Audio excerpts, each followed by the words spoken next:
بیگمان هر انسانی تحولاتی در زندگی خودش داره و اصلا خصلت انسانی اینه به لحاظ فکری، به ویژه انسانی که خب تلاش کنه که پویا باشه، تلاش کنه پژوهش کنه، فکر بکنه، بیاندیشه، مطالعه بکنه، قطعا تأثیر میذاره و تحول پیدا میکنه. من هم قطعا این گونه بودم، اما نکته اینه که من بسیار بسیار میاندیشم و بسیار دغدغه دارم که مطلق اندیش نباشم، انحصار اندیش نباشم. حالا چه این انحصار میتونه انحصار مطلق اندیشی باور و اعتقاد باشه، مطلق اندیشی نژادی و قوم و تبار و ملی باشه، سیاسی باشه، نمیدونم به هر شکلی میتونه این مطلق اندیشی باشه. من دیگران رو میبینم از دایره خردورزی.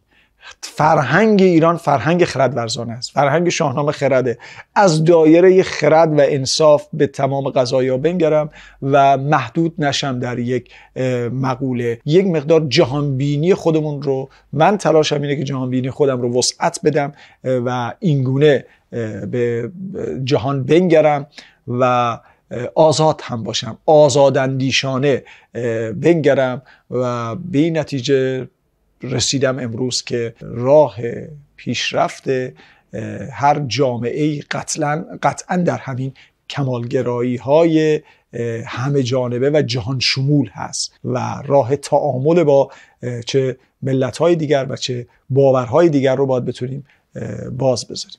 شیوه ای رو که من میپسندم اینه که عمل خب به تکرار نباشه. واقعا اگر پژوهشگری محققی این رو عنوان کرده باشن، من یا خودم قبلا عنوان کرده باشن، خیلی بیم دارم از اینکه دوباره اون رو مطرح کنم. نکته دیگر اینه که خیلی ظاهرگرا نباشیم، یعنی خیلی به لغت‌ها و به ظاهر اهمیت ندیم، خیلی در بند واژه‌ها گرفتار نشیم، در بند ظاهر متن گرفتار نشیم. تلاش من اینه که بیشتر به جهانبینی، به آرمان و مسائل کلان یه اندیشه برسیم، شالوده اندیشه هر شاعر رو و هر چهره برجسته ادبی رو بگیریم و اونم اونهایی که نیاز زمانه، بر اساس نیاز جامعه بریم اون موارد رو مطرح کنیم. خیلی در بند من میبینم در بعضی وقتا واقعا آفتی شده، در بند بسیاری از ظواهر و واژه‌ها گرفتار میشیم، اندیشه یک شاعر رو نمیشناسیم. من تلاشم اینه که اول سخن نو باشه، دو نیاز جامعه باشه و سه بتونیم در واقع خیلی به ظاهر نپردازیم، جهانبینی و آرمان اصلی اون شاعر رو بشناسیم، مخاطب شناسی بکنیم که این نه خیلی کلان باشه و نه خیلی سخنان جزئی و ریز باشه، به گرفتار این نشیم. مشکلات آنچنان موانع و مشکلات خاصی نبوده، ولی گاهی اوقات میشد که خب سوء تفاهمی به وجود می آمد. مثلا عرفان وقتی سخن میگفتیم، حالا به نوعی به مسائل اعتقادی و باوری هم یه نگاهی وارد می شدیم، وارد بحث می شدیم، گاهی اوقات باعث سوء تفاهماتی می شد.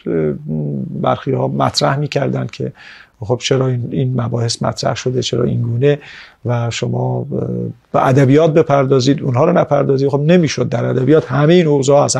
ادبیات آینه زندگی است و من هیچ کس نمیتونه که فقط معنی بیت رو بگه. منم نمیتونم دلم رو خوش بکنم که ادبیات رو این گونه بگم که معنی ابیات رو بگم. من بر ادبیات این رو اندیشه ها رو باید گفت و تفسیری بکنیم، گزارشی بدیم از اندیشه ها و جهانبینی یک شاعر، تا اینکه فقط اون گزارش بیت به بیت و واژه به واژه هر اونها رو همین کتابا به اندازه کافی و خیلی راحت نوشتن، شعرش رو دادن، بچه‌ها خیلی راحت میتونن با اون ارتباط بگیرن. من وظیفه خودم این میدونم که رسالت ما، آرمان ما این باشه که جهانبینی آزاداندیشانه مثلا حافظ رو بشناسیم، مولانا رو بشناسیم، فردوسی رو بشناسیم. این بخش مهم بود و خب گاهی اوقات وقتی ورود میکردیم شاید یه سوء تفاهماتی به وجود میآمد، یا به ویژه مبانی و مباحثی که حالا من بیشتر باش برخورد داشتم و هنوز هم دارم، بحث اندیشه های میهنی و ملی ایران و ایرانی است. با وجودی که بسیار بسیار تلاش میکنیم که ظرافت‌های جامعه رو بشناسیم، حساسیت‌ها رو بشناسیم، حتی جاهایی که یه مقدار حساسیتی بیشتری است بشناسیم، چارچوب و قاعده‌مند باشیم، اما بالاخره نمیشه یک لگامی زد و یک دهساری کشید و دیواری کشید و ورود ورود نکرد. من یه عشق و عرق خاصی به مبانی ملی دارم، به ایران دارم با تمام وجود. قرار باشه من از ایران سخن نگویم، سخن نخواهم گفت، از شاهنامه نگویم، سخن نخواهم گفت و اون زمان مرگ من فرا خواهد رسید. خب بعضی وقتا این شور و حرارتی از عشق به ایران و ایران زمین رو وقتی مطرح می‌کردم، حالا اگر از ایران پیش از اسلام میگفتیم که دیگه خب این حساسیت‌ها متاسفانه هنوزم که هنوزه هست، که برخی گمان میکنن که تاریخ ایران فقط از 1400 سال پیش و از ورود اسلام آغاز شده، در حالی که ایران پیشینه 10,000 ساله تاریخی، 7,000 سال تاریخ حداقل داره و پیشینه چندین هزار ساله داره. ما که نمیتونیم اون بخش رو فراموش بکنیم. آنچنان که به بخش بعد از ورود اسلام افتخار میکنیم، به همون اندازه هم به پیش از اسلام و افتخارات شکوهمند و تمدن شکوهمند و فرهنگ و دانش که جهان رو به تمجید واداشته، باید به اونم افتخار بکنیم و میکنیم و خواهیم کرد. همه اینها برای ایرانه، برای فرهنگ مملکت و همه ما ایرانی هستیم و باید به جان بکوشیم در اطلاع فرهنگ ایران. من خودم رو سرباز کوچکی میبینم، سرباز بسیار بسیار کوچکی که در این راه تلاش بکنم، در این راه برای شناساندن فرهنگ، چون واقعا این احساس هیجانی نیست. عشق به ایران زمین یه هیجان ساده و کور نیست که من قرار باشه این رو روی رگ گردن قوی بکنم. من چون تاریخ ایران، عشق من به ایران عشق به واقع از روی آگاهی است. میشناسم این تاریخ رو، میشناسم دانشی که ایرانی ها داشتن، خواندم و مطالعه کردم فرهنگی که ما داریم، شاهنامه‌ای که ما داریم یه دانشنامه بزرگ جهانی است. تمام شاهکارهای ادبی جهان، تمام حماسه‌های جهان رو شما در یک طرف جمع بکنید و گنجینه اخلاق و حکمت شاهنامه رو در یک سوی دیگر، به تنهایی شاهنامه از همه اونها بزرگه. این حرف شعار نیست، این سخن بزرگان پژوهشگر ادبی دنیا هم هست و من با تمام وجود بهش باور دارم. حالا این در این میان نمیدونم بعضی‌ها این حساسیت‌ها رو دارن و شاید خیلی خوششون نیاد که اینها مطرح بشه. بزرگترین چالشی که ما تو من در عرصه فعالیت‌های ادبی و پژوهش‌ها باهاش درگیر هستم، شاید درک نکردن یا همراه نبودن یا نشناختن قدر و جایگاه فرهنگ ایران زمینه. من واقعا بسیار دریغم میاد وقتی میبینم هموطن ما و گاهی اوقات هموطنی که خب اتفاقا خیلی میتونه مؤثر باشه در یک نهاد فرهنگی است، در یک جایگاهی است که خیلی میتونه مؤثر باشه، ببینیم که خیلی این دغدغه رو نداره، دغدغه فرهنگ رو نداره، نمیشناسه و یا اگر ما جایی سخن میگوییم از دغدغه‌های فرهنگی و میهنی و اینها، خیلی راحت با یه واژه تلاش میکنن که ما رو از دور خارج بکنن، با یه واژه ساختن یه واژه مثلا ملیگرا، نمیدونم ناسیونالیست به افراطی، از این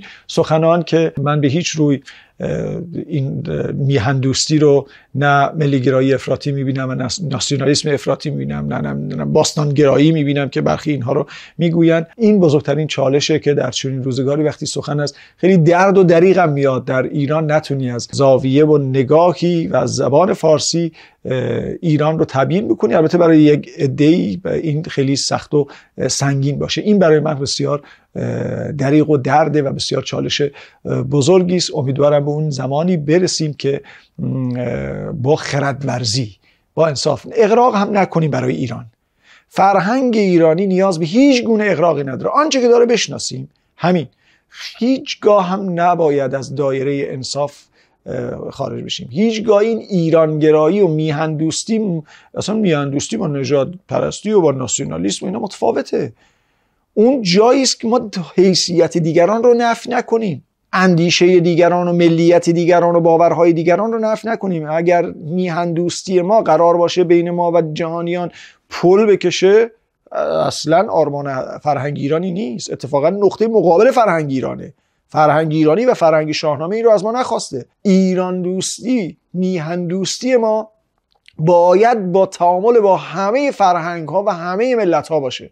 یه حرف شاهنامه است: مباشید یک تن ز دیگر جدا، جدایی مبادا میان شما. شما مهربانی به افزون کنید، ز دل کینه و آز بیرون کنید. شماها که با داد و دانشورید، از آمیزش یکدیگر نگسلید. توصیه فردوسی بر اینه که به ما یاد میده آنچنان که در گذشته زندگی میکردیم ما نمیتونیم امروز هم این گونه زندگی کنیم. فردوسی و شاهنامه و فرهنگ ایران به ما میآموزانه که ما باید با تمام جهانیان این پیوند و پیوستگی رو داشته باشیم. گاهی اوقات نام ایران میاد، خیلی هم غیرتی میشیم، رگای گردنمون هم بلند میشه، اما با آگاهی نیست. بشناسیم. اگر ما میگوییم ایران، دلیل برتری هیچ ملتی بر ملتی دیگر برتری نداره، هیچ ملتی. اگر ما میگوییم ایران، به خاطر این دستاوردهای علمی است، به خاطر این دستاوردهای فرهنگی است، به خاطر این دستاوردهای هنری است، به خاطر دستاوردهای تمدنی است.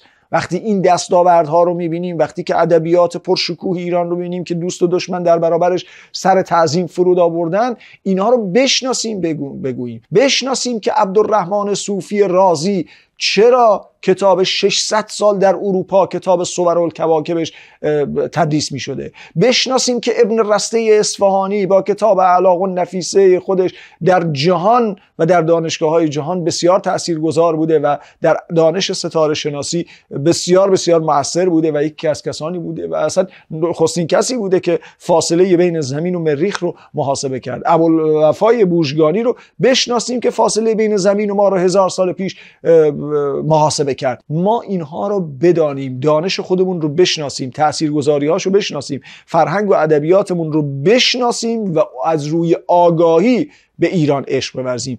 اگر اینها رو بشناسیم، شناخت ما آگاهانه میشه. اینم چالش بسیار بزرگی است که این روزها داریم.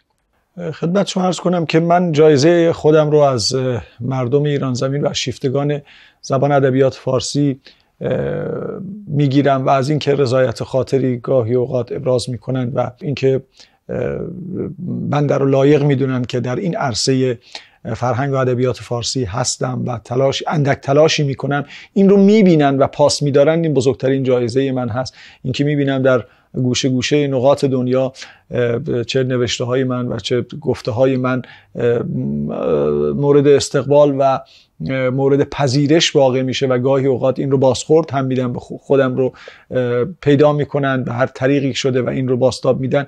این برای من واقعا بزرگترین، هیچ چیزی رو، هیچ جایزه‌ای رو با این برابر نمیکنم و بعد هم جایزه بزرگ رو از خودم میگیرم، چرا که با تمام وجود اقناع میشم، با تمام وجود شادمان میشم وقتی که از فرهنگ ایران و از شاهنامه و از دلاویزی های این فرهنگ و تمدن میگویم. و البته خب گاهی اوقات هم سپاسنامه ها و تقدیرهایی هم بوده که خب من هم از ریاست بنیاد مطالعات آسیای مرکزی ایکاس و همچنین از معاون دبیرکل یونسکو، همچنین از خدمت شما عرض کنم از نهادهای بین المللی، اگر بگم از کمیته بین المللی عرفان و تصوف آسیای مرکزی و همچنین از نهادهای دیگر و همایش‌های بین المللی سپاسنامه‌هایی رو دریافت کردم که گفتم همه این سپاس‌ها در برابر کسانی که دلبسته فرهنگ ایران زمین هستند و اظهار رضایت و همراهی میکنن هیچ است هیچ. خدمت شما عرض کنم که با توجه به سند تحول بنیادینی که در آموزش پرورش هست که هر استان به مقتضای فرهنگ بومی خودش میتونه ساعت درسی رو در برنامه درسی اصلی مدارس بگنجانه، ما صحبتی کردیم با مدیر کل آموزش پرورش که این ظرفیت به خاطر اینکه شاهنامه متعلق به خراسان هست و زادگاه فردوسی خراسانه، شاهنامه رو در برنامه درسی بگنجانن که خب در 2 پایه ابتدایی این رو تعیین کردن که در درس‌ها باشه که با توجه به ضوابط و قوانین و مقرراتی که حاکم بر کشور هست اون محتوای درسی رو آماده کنیم. مصوبه اون رو خوشبختانه خودشون صادر کردن و بعد هم محتوای علمی اون که بر اساس شاهنامه بود آماده شد، کتابی که باید در اختیار معلمان قرار می گرفت. دوره آموزشی برای معلمان، دوره آموزشی ضمن خدمت برای معلمان برگزار شد در 3 دوره و اینها آموزش‌های لازم رو برای تدریس شاهنامه به بچه‌ها یاد گرفتن و به طور آزمایشی در خراسان برگزار شد تا اینکه بعدها اگر این طرح موفق باشه در کل ایران ادامه پیدا بکنه. خب خوشبختانه کتاب با همراهی با رفت آمدها و پیوندهایی که برقرار شد و جرح و تعدیل هایی که شد به تصویب رسید و به لحاظ مالی هم شهرداری مشهد امکانات مالی اندکی که البته نیاز داشت پشتوانه شد و حمایت کرد و خوشبختانه این طرح به مرحله اجرا در آمد. یعنی ساعت بچه‌ها همینجور که ساعت تاریخ داشتن، همینجور که ساعت علوم داشتن، فارسی داشتن، شاهنامه هم داشتن که به مدت 2 سال خوشبختانه اجرا شد. ولی شوربختانه باید بگم که بعد از 2 سال خب به دلایلی که خب خیلی هم برای ما مشخص نشد این طرح متوقف شد.